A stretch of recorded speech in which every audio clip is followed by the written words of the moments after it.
Hey guys, welcome back to another episode of Grim and Guilty.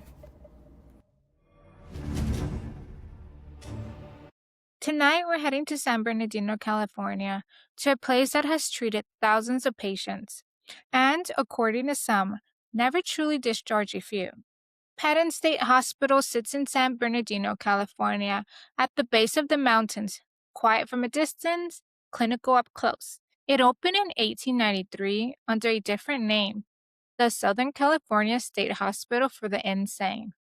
Like many institutions of its era, it was built during a time where mental health treatment was poorly understood and often deeply inhumane. Over the decades, the hospital expanded, wards were added, buildings multiplied, patient numbers grew. At its height in the mid 20th century, thousands of patients lived within its walls, and not all of them left. In the early 1900s, mental health care looked very different than it does today. Patients were sometimes subjected to hydrotherapy, electroconvulsive therapy, insulin shock therapy, heavy sedation, physical restraints. While some of these methods were considered cutting edge at the time, others were harsh, experimental, and traumatic.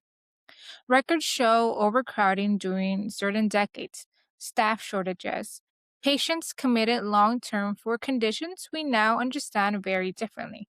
There were also reports of patient abuse, neglect, and unexplained death, particularly during the early and mid 1900s.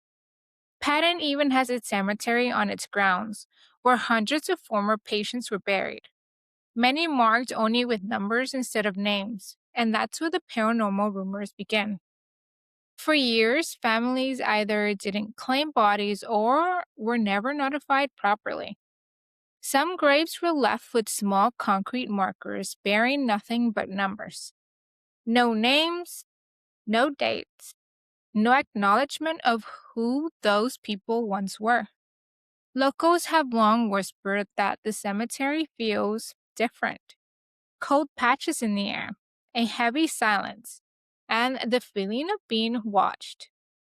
Now, to be clear, Patton State Hospital is still an active psychiatric facility today.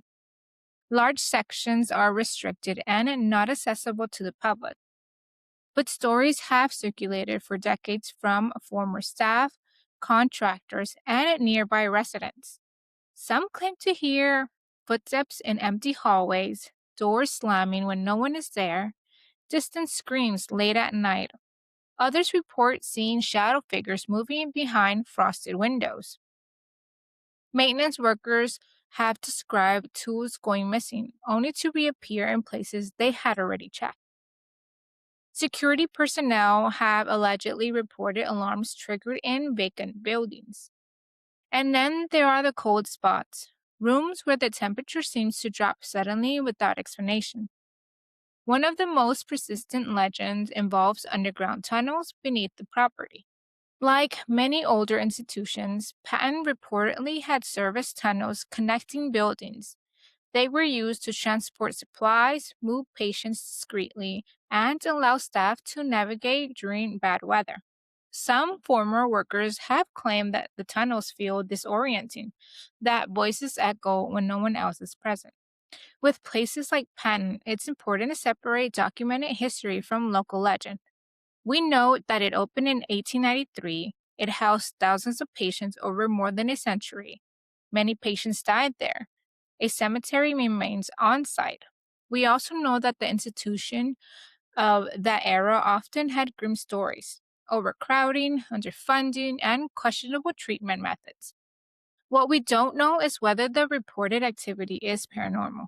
Psychologists often point out that environments tied to suffering can trigger heightened awareness, making ordinary sounds feel amplified.